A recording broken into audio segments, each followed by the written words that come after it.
Good evening. Welcome to Northeast Web Shots. You are watching Daily Evening News Bulletin with me, Sushila Chetri, starting off with the national news. India's COVID-19 vaccination coverage has reached nearly 73 crore mark. The cumulative figure stands at 72 crore 97 lakh 50,724. President Ramnath Kovind to visit Prayagraj on 11 September to lay foundation stones for Uttar Pradesh National Law University and new building complex of Allahabad High Court. PM Modi performed the Lokarpan of Sardar Dham Bhavan and Bhumi Pujan of Sardar Dham Phase 2 Kanya Chhatralaya today via video conferencing. Sardar Dham has been working towards educational and social transformation, upliftment of weaker sections of society and providing employment opportunities to the youth. Set up in Ahmedabad, the Sardar Dham Bhavan includes state-of-the-art facilities for students with modern amenities. The Kanya Chhatralaya will be a hostel facility for 2,000 girls irrespective of economic criteria. Kovind has developed a new application programming interface called Know Your Customers or Clients Vaccination Status (KYC VS). This will enable entities to check an individual's status of vaccination through Kovind. Punjab government employees failing to take even the first dose of COVID-19 vaccine for any reason other than medical will be compulsory sent on leave after September 15th, ordered by Chief Minister Captain Amarinder Singh. All India Majlis-e-Ittihadul Muslimin Chief Asauddin OIC has been booked for allegedly vitiating communal harmony, making objectionable remarks against Prime Minister Narendra Modi and Uttar Pradesh Chief Minister Yogi Adityanath and disrespecting the national flag during the public meeting. They have been accused of wrapping the tricolor on a pole at the dais during the meeting instead of unfurling. Mumbai 34-year-old woman raped, brutally assaulted in stationary tempo in suburban Saikinaka. The incident had taken place inside a tempo parked on the roadside on Khairani Road. Andhra Pradesh Chief Minister Y.S. Jagan Mohan Reddy asked bankers to concentrate on providing loans to tenant farmers who were legally cultivating crops after taking lands on lease.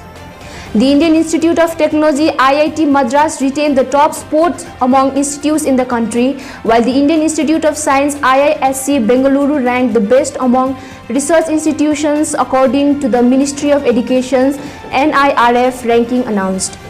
Security forces on 9 September arrested a Hizbul Mujahideen terrorist from J&K Pulwama district and seized arms and ammunition from him. The Indian Air Force on 9 September inducted a medium-range surface-to-air missile system capable of knocking out aerial threats such as enemy fighter jets, missiles, helicopters and unmanned aerial vehicles at a range of 70 km.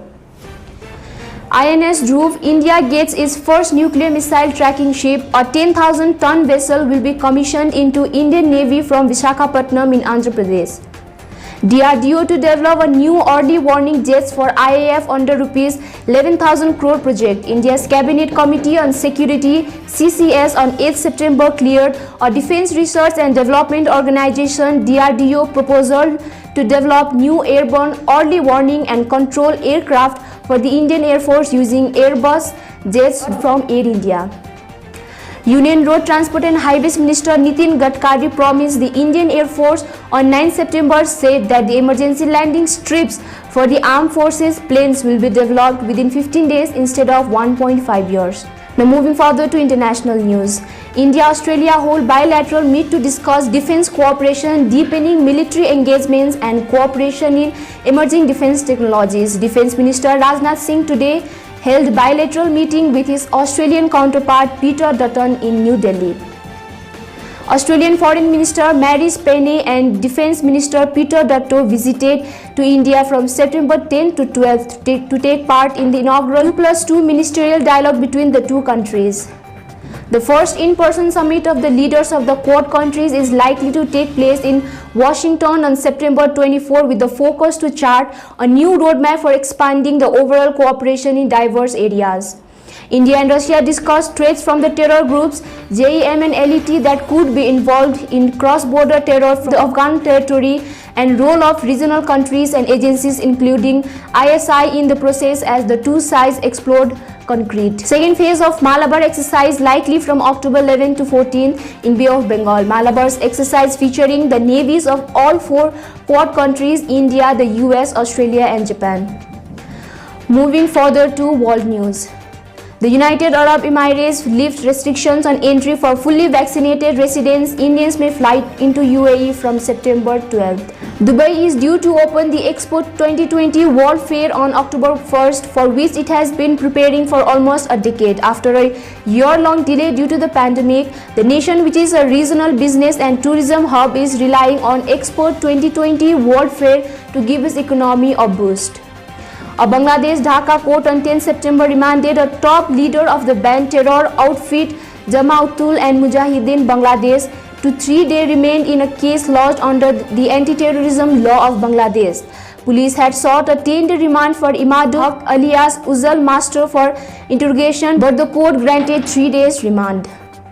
Former Afghanistan Vice President Amrullah Saleh's brother Rahullah Saleh has been killed by the Taliban forces when he was leaving Panjshir. The Taliban have postponed their decision to inaugurate their newly appointed interim government of Afghanistan, which was announced on September 7th. On September 11th, the 20th anniversary of terrorist attacks in the US. The Taliban government has announced a 33-member interim cabinet which includes sanctioned terrorists. While China has welcomed this development, countries such as the US have expressed concerns. The acquiescence comes hours after Russia told the Doha peace negotiation team that it will not participate in the inauguration even if it is held on the 9/11 anniversary. No BRICS recognition for Taliban government until international law assurances, says South African Foreign Minister Naledi Pandor. People of Panjshir have been forced to abandon their homes and migrate from Panjshir as the Taliban tightens hold in the valley, according to various reports on social media. Moving further to sports news. The fifth and final test between India and England at Old Trafford in Manchester has called off due to COVID-19 fears in the Indian camp.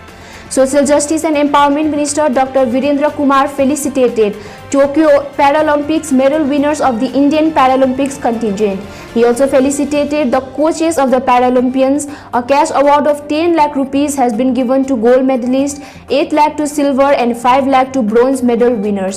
Minister of State for Social Justice and Empowerment Ramdas Athavale was also present on the occasion. Coal India Limited signs Memorandum of Understanding with Department of Sports for betterment of sports infrastructure. Coal India Limited, under its corporate social responsibility program, will contribute 75 crore rupees towards the National Sports Development Fund.